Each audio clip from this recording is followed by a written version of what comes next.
video, we're going to talk about the interview process that I typically go through with all of my candidates.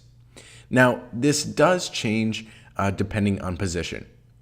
This is the typical interview process. I call it the 3 interview process that we use for pretty much every developer that we hire, programmer. And since we hire a lot of programmers in our companies, this is the process I typically go through. If it was, say, a support rep or virtual assistant, we've lowered this down maybe to 2 interviews instead of 3.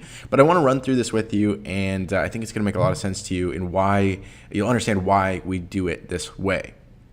First and foremost, if someone shows up to 3 interviews, it shows that they are committed. It shows that they are going to be probably a good employee. It's a good way to judge if they're on time. You're setting up these 3 different interviews at different times. You can see if they're late or if they're early or if they forgot about it. And those are all really just, it's a good way to get a grasp on the person that you're potentially going to hire. So the first interview that I like to do this right away. So as soon as they add me on Skype, I don't even set a time or anything like that. I just jump on call with them right away. First off, and most importantly, I want to see if their English is good, because most of the time that's a requirement that we have. They have to be able to get on call. They have to be able to speak English well. So if their English isn't great and I don't think it's going to work, I'm honest with them right away, right up front. I say, hey, you know what? We really require our employees to have good English, and I don't think it's going to work. Thank you for your time, though. And I'll end it right then and there. That way we don't waste either of each other's time. So that's the main purpose of interview 1. But I also like to get a quick history of their past, their career, the project that they worked on. And one very important question that I ask them is, why are you not in a project right now, or why are you looking for another job? You'll find out if they quit, or if they were fired, or if they just like to move from job to job. I like to get an overall feel for the candidate and find out who they are and what they are about. And then I'll say, you know what? Okay, perfect. You passed interview 1. I'd like to set up an interview time with you for interview 2, and I'll schedule a specific time with them. And this is really to go over their skills. And so if this is a developer, we ask them language-specific questions. So for hiring like a PHP developer, then we have a PHP question test that we like to ask them on the call to get a good gauge for their skills. Now, I'm not a technical person. We just had our lead programmer write up some questions, ask them in the appropriate answers for those questions. And that's really the extent of it.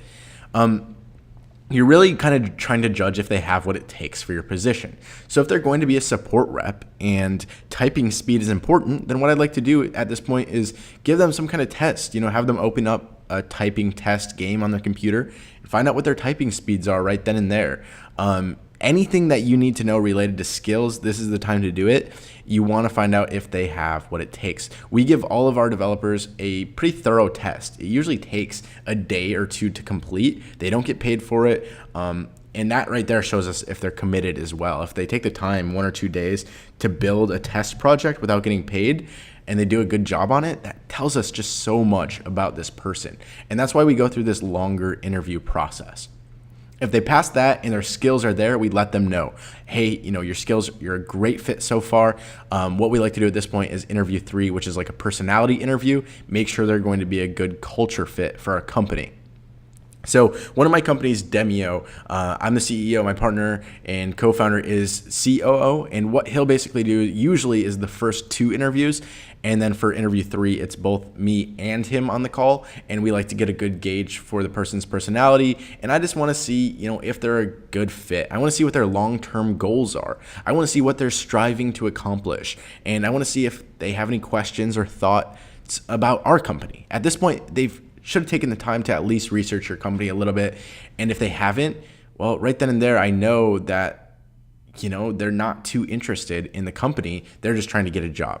And there's a big difference there for me. I'm trying to get people who are excited, who picked our company because they think it's going to be fun and challenging.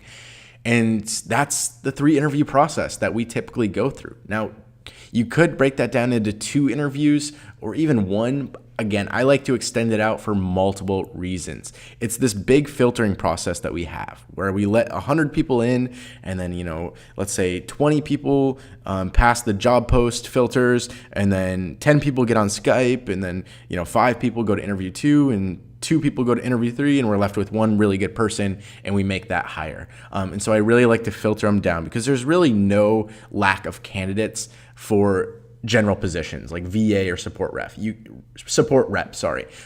There's just tons and tons, thousands and thousands. So if you don't have a thorough interview process, you're going to get stuck with, one that's not that great. When it is a more specific position like a Node.js developer, that's why it takes sometimes months to find the right person, because not only do you have to do all that filtering, but first you have to find people to filter. They're not just going to come to you. So that's the interview process, and that's what we do.